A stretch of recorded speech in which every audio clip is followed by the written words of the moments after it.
Hi everyone, welcome to another video in the Accounting for Managers series. In this video, we are talking about the different books of accounts. So this is, you can call it as one of the few introductory videos in which we are trying to find out what all are the books of accounts which we'll come across during our accounting journey. So let's get started. Um, the accounting cycle, the first step was to identify all the transactions. The second step is to record these transactions in the books of accounts. So what are these books of accounts? They are a place, you can say, where all the financial information that is related to a person or a business are recorded. Okay, and under the Income Tax Act and the Companies Act of 2013 and the GST Act, it is mandatory for any business to maintain the books of accounts. And especially if the turnover is about 25 lakhs, then you must maintain the books of accounts. Okay, and even as per rule 6F, cash books, ledgers, bills, receipts, journal, daily cash registers, all these come under books of accounts. So let us just understand this much, that if you are a business, you need to have books of accounts which include all your transactions and financial details. Okay, so these books of accounts are records which are maintained in a day-to-day business operation of all the business establishments, right? And even taxpayers to know the result of their operation. So we have book of account, right? Our book of account is the passbook we hold for every business, every bank account we have. Or if we are investing using some stock trading brokers also, they will have a book of account to maintain all the money we have ever put in, taken out, what is the current standing of all our investment, everything. So any transaction which involves money, unless it is you giving your money to your friend in cash, and if you have not written it down or if he has not written it down, then there will not be any trace of it, but otherwise it will have books of account maintained. Okay, so it is generally registered annually. Okay, like for example, for certificate of registration, or for the Bureau of Internal Revenue, we to get these certificates we need to show them the book of accounts. So these are all certifications which are pertaining to businesses actually. Okay, and usually they are maintained for 6 years from the end of the relevant assessment year, and these are maintained at head offices or at each of the offices. So these are like, generally these are just things that are important for a very large business actually. Okay, so what are the books of accounts? So mainly the books of account, you can say, is first the journal and then comes the ledger. So in journal it could be the purchases day book, where we record all the purchases that happen on any day. Sales day book will record all the sales transactions that happen on a day-to-day basis. Return inward, return outward. So that is, if we did a sale and it came back, then it is a return inward. If we did a purchase but we are returning it back, it is a return outward. Then we'll have a general ledger and a cash book. Okay, so those were the different types of journals.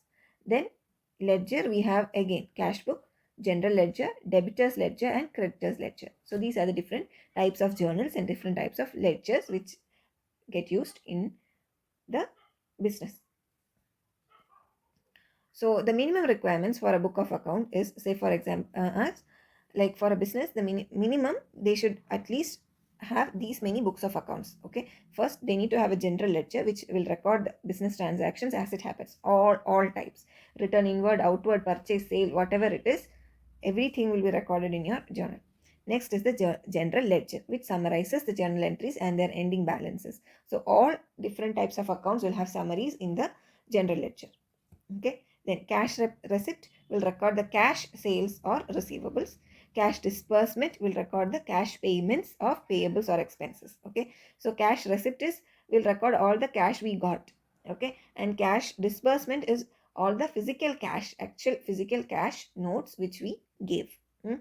Then sales will record all the sales on credit, and purchases will record all the purchases on credit. Okay, on credit. So if you got physical cash, then it will come in the cash receipt or cash disbursement.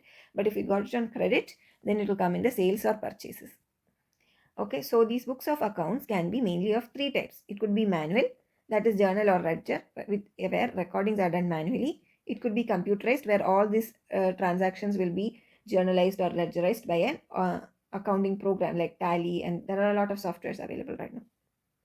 Okay, or it could be a loose leaf, type, where these are printed and bounded in journals and ledgers, and recording is maybe done using MS Excel. So that is a loose leaf. So these are just for your understanding, um, just to get a good background knowledge on this subject, so that some, if you can recollect it and if you find it apt, then maybe you can use it as a filler to one of your questions answers, okay, depending upon the situation. That's it. It's a good to know. Okay, so what are the some of the benefits of maintaining these books of accounts? So a few of it is like, it is very easy to get loans from financial institutions because you can show them the proof, okay, the past your record, transaction records and all those things, so they can verify it as a proof to know whether or not uh, you will be able to pay them back on time, whether you are trustworthy or not, whether it is feasible to invest in you or not. It will be very easy for them. So something like a credit score, it will be easy for evaluating our scores. Okay, the value of the business can be identified very effectively. If at all we need any correction in the selling price for a product, then we can fix it. Funds can also be managed effectively by because we will know where we are spending more, where we are spending less, how we can balance the spending. All those things we can easily find out if we maintain books of records by creating statements from it. Okay, so that is a quick introduction on the different types of books of accounting. I hope you like it. If you found this video helpful, consider subscribing to us. Uh, and also check out our playlist for Accounting for Managers series, where we are talking about accounting from a purely non-commerce perspective. So if you are new to this whole concept, you might find it very helpful. So until we see in the next video, thank you. Happy learning. Bye bye.